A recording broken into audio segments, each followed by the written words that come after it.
সংসারটা এভাবে ভেঙে দিও না ঠাকুর। অনেক কষ্ট করে আমি সবাইকে একজোট করে রেখেছি। আমাদের পরিবারে এইসব ডিভোর্স হয় না।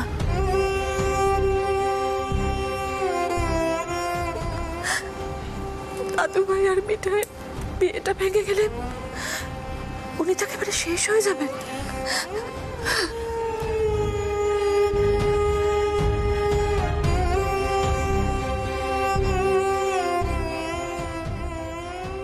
এভাবে কাঁদবেন না মা। আপনি এরকম করে কান্নাকাটি করলে তো আপনার শরীর খারাপ করবে।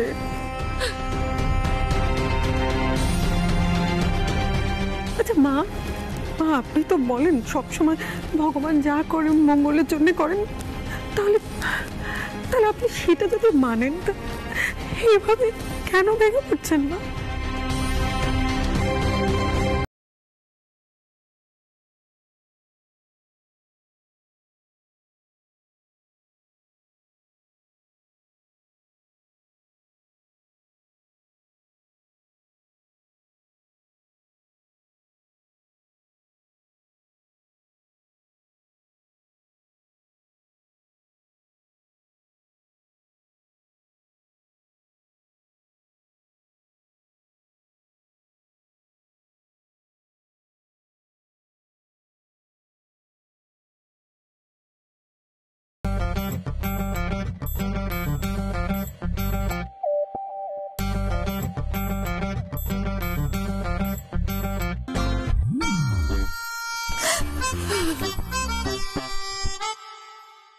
বলছি রাজীব, তোমার দিম্মা তো সত্যিই খুব ভেঙে পড়েছে। আমি তো আর সহ্য করতে পারছি না। এবার মনে হচ্ছে সবটা বলে দিতে হবে। হ্যাঁ, সেই বরং ভালো দাদাই, আপনি বরং দিম্মাকে সবটা বলেই দিন, নইলে এর পরের দৃশ্য দেখলে তো দিম্মা আরো বেশি পরিমাণে ভেঙে পড়বেন। বলে দিন। আচ্ছা মা, দেখো তোমাকে এইরকম ভাবে আমাদের দেখতে কারোর ভালো লাগে বলো তো? আরে বাবা দেখো গে, যা হয়েছে হয়তো মঙ্গলের জন্যই হয়েছে, বলা তো যায় না।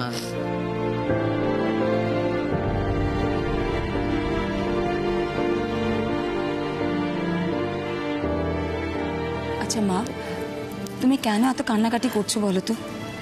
তুমি একটু ঠান্ডা মাথায় ভেবে দেখো না, মিঠাই কি সারা জীবন এইভাবে থাকতো বলো তো? হ্যাঁ,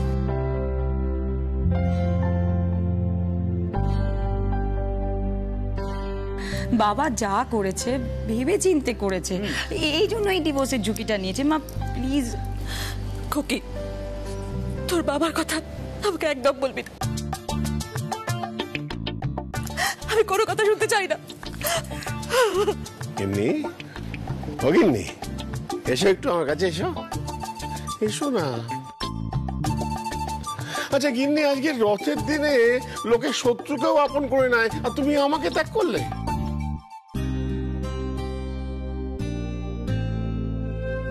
এই যে নাতি নাতনিরা, তোমরা অন্তত আমার কষ্টটা বোঝো। মিঠাই, এই দেখ তোর দাদুর কি দশা করেছিস, কিছু একটা কর।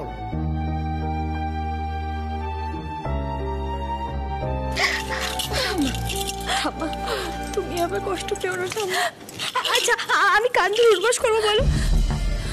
অক্ষর দিচ্ছি, তুমি যা শাস্তি দাও আমাকে দাও ঠাম্মা, কিন্তু তুমি দাদুকে এভাবে ডুবে ঠেলে দিও না।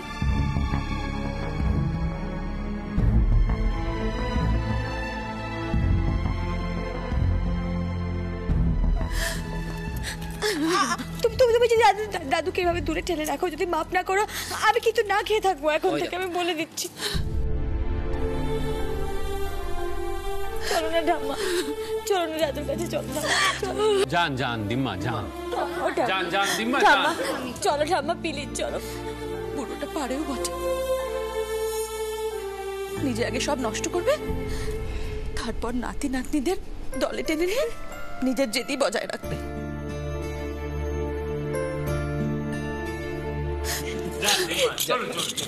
চলো ঠাম্মা, চলো। এসো গিন্নি, বলছি যে কি চাই? বলছি আমাদের দুজনকে একলা ছেড়ে দাও। এই চলো বন্ধুগণ, সবাই এখান থেকে চলো। People follow me.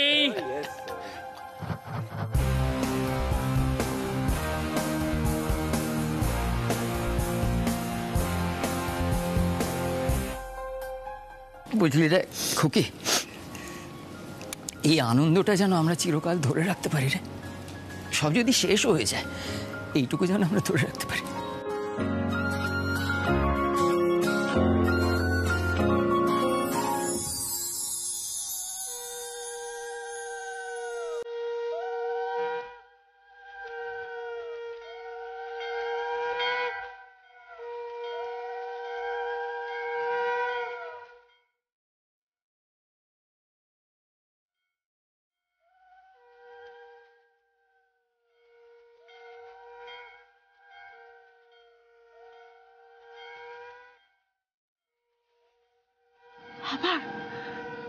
আবার তুমি একটা খেলায় নামলে? আচ্ছা, তোমার কি শিক্ষা হবে না কখনো? তার থেকে বরং দাদু ভাইকে ডেকে বলো এই বাড়িতে এইসব ডিভোর্স চলবে না, তার জন্য যা করার করুক। গিন্নি, এভাবে হবে না। আরে বাবা, আইন কানুন নিয়ে তো আর ছেলে খেলা করা যায় না। তোমার নাতি বলবে যে ঠিক আছে ডিভোর্সের দরকার নেই, যেমন চলছে চলুন। তাহলে মিঠাইয়ের কি হবে? ওর একটা মান সম্মান নেই। আরে বাবা, মিঠাই যে কোর্টে গিয়ে এত বড় একটা স্টেটমেন্ট দিয়ে গেল, কি জন্যে? সিদ্ধার্থকে ভালোবাসে বলেই তো। সেটা সিদ্ধার্থকে বুঝতে হবে না? তুমি শুধু শুধু আমার উপর চটে যাও।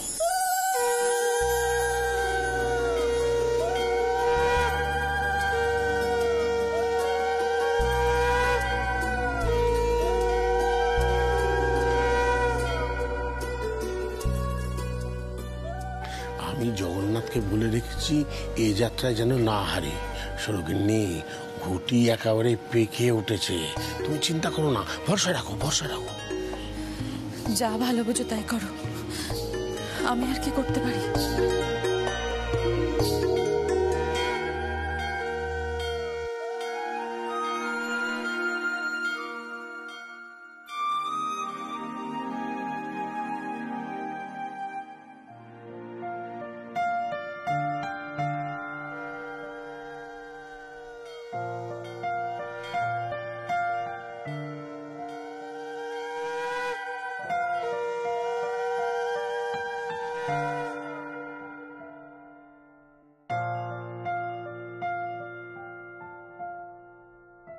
শোন মিঠাই, তোর দাদুর ওপর তোর ভরসা আছে তো? মানে আমি যদি এমন একটা কিছু করে বসি যেটা তোর ধর মন মতো হলো না, তুই ভাববি না তো দাদু তোর ক্ষতি চায়? দাদু, দাদু, এটা তুমি কি বলছো? মিঠাই মরে যাবে তবুও কোনোদিন এটা ভাবতে পারবে না। তুমি আমার কাছে গোপালের মতো, সব সময় ভালো চাও আমার। শোন শোন, আমি আজকে একটা বিরাট বড় ঘোষণা করব, তাতে কিন্তু তুই আঘাত পাবি, কিন্তু কোনো প্রতিবাদ করবি না। আর দাদুর উপর ভরসা রাখবি, ঠিক আছে? যা যা, কাজকর্ম কর, কাজকর্ম কর। হ্যাঁ, অত যে মনোহরা বানিয়েছিস, কজন আসবে? ওই মিষ্টিগুলো হচ্ছে উর্মি দিদি আর সার্থকী দাদার বিয়ের মিষ্টি। আরে 16 তারিখ বিয়ে না, ওদের বিয়ে আর বৌভাতের মিষ্টি এই মিঠাই তৈরি করছে। অনেক মিষ্টি তো, তাই আজকে অল্প করে তৈরি করে রাখলাম, বুঝলে তো? উর্মি দিদি আমার মনোহরা খুব প্রিয়, আমাকে বলেছে স্পেশাল মিষ্টি তৈরি করে রাখতে। আরে তাই তো, ওদের তো বিয়ে তো এসেই গেল। যা যা যা, কাজকর্ম কর, কাজকর্ম কর।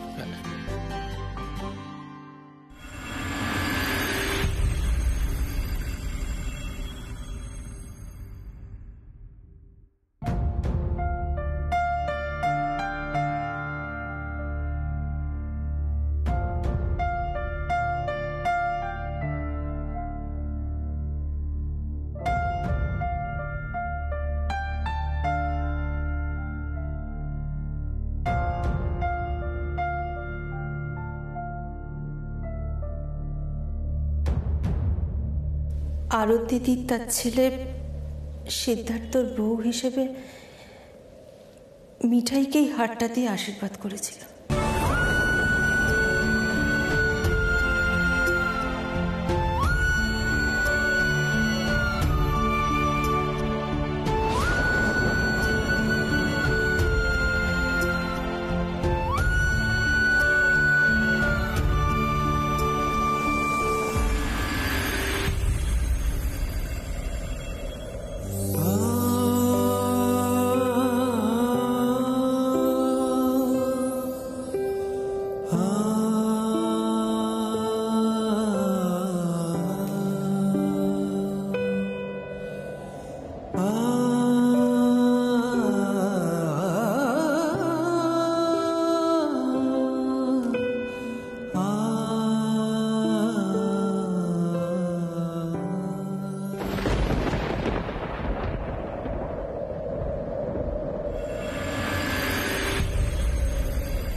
সব বৃষ্টি পড়েছে তো? হ্যাঁ এই তো মিষ্টি বাতাসা সব আছে। হ্যাঁ ওইগুলো বাতাসা দিয়ে দাও। এই তো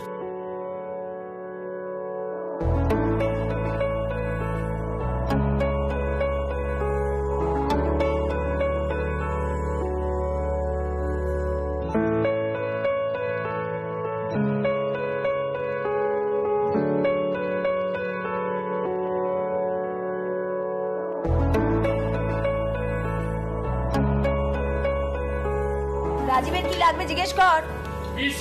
আমি জানতাম। বাবা বাবা দেখো কে এসেছে। সিদ্ধার্থ কোথায় তুমি? তাড়াতাড়ি এসো তাড়াতাড়ি এসো।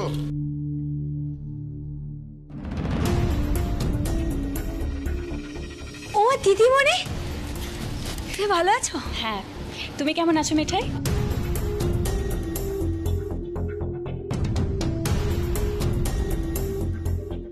কি ব্যাপার রে অপা, মিঠাইয়ের সঙ্গে তোর সারা তো ভাবটা হলো কবে থেকে?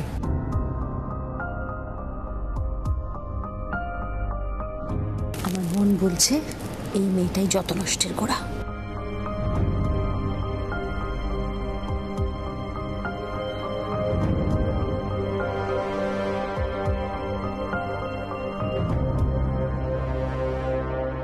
এই তো সিদ্ধার্থ এসে গেছে।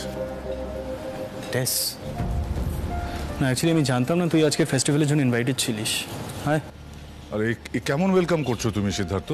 তোরসাই বাড়ির মেয়ের মতন ও আসবে না?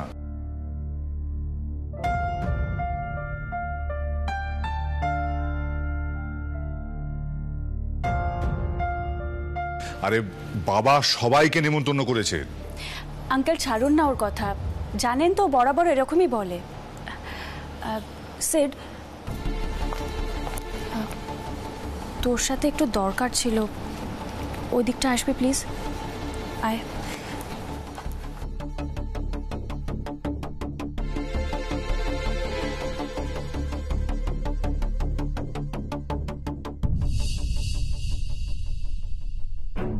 রাজীব, তুমি কি কিছু বুঝতে পারছো?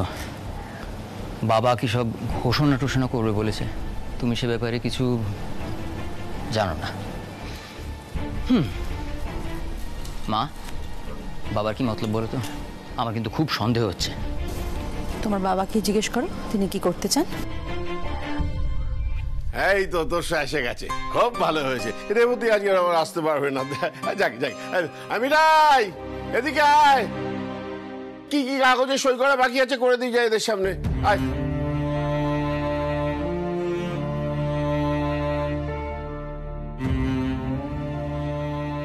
সমরেশ, তুমিও এসো, দেখে যাও। আসছি বাবা।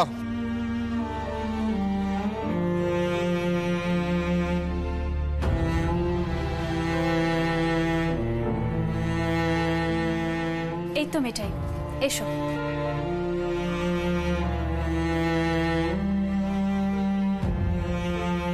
এই দেখো, এটা হচ্ছে এমন একটা পেপার যেখানে তুমি আর সিড মেনে নি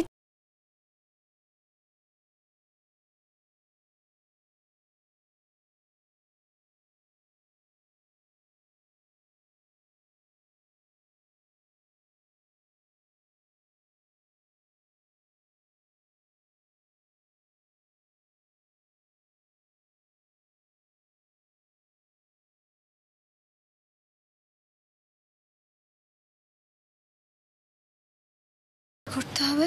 হ্যাঁ, এই তো দেখিয়ে দিচ্ছি, দাঁড়াও। এই যে, এটা তোমার পেপার, এখানে সই করবে। না,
ব্যাস, আর নিয়ম কারণ কিছু বাকি রইল না।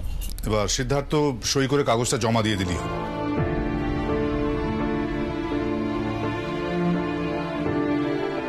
যাক, তাহলে আমি নিশ্চিন্তে পরের ঘোষণাটা করতে পারি। এই সিদ্ধার্থ, এদিকে এসো। মিঠাই আয়, এসো এসো, সব এসো। তাহলে জগন্নাথ দেবের কৃপায় সিদ্ধার্থ আর মিঠাইয়ের ডিভোর্সটা ভালো ভালো হয়ে গেল, আর আমি মিঠাইয়ের জন্য একটা সুপাত্র পেয়ে গেছি।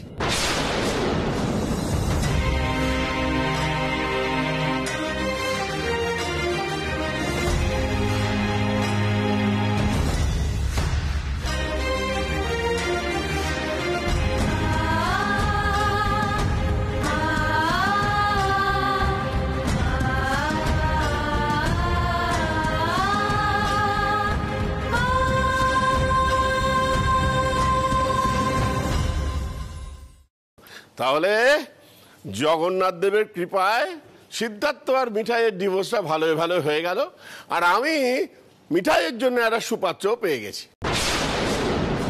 বাবা, তুমি এসব কি কথা বলছো? তোমার মাথা ঠিক আছে তো? তুমি কি বলছো? কেন? আহা, মিঠাই তো আর এখন আমাদের বাড়ির বউ নেই।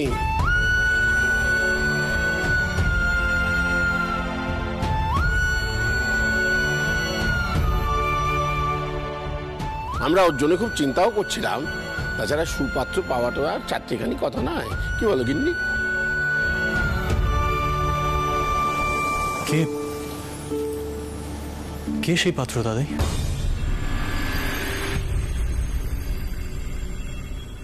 দাদাই,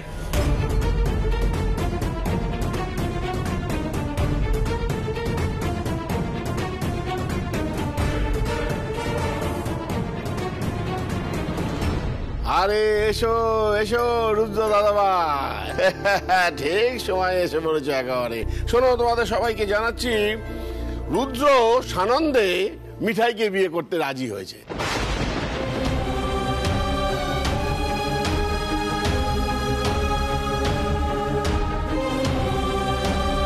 এবার যত তাড়াতাড়ি সম্ভব একটা ভালো দিন থেকে রুদ্র আর মিঠাইয়ের বিয়েটা দিয়ে দেবো।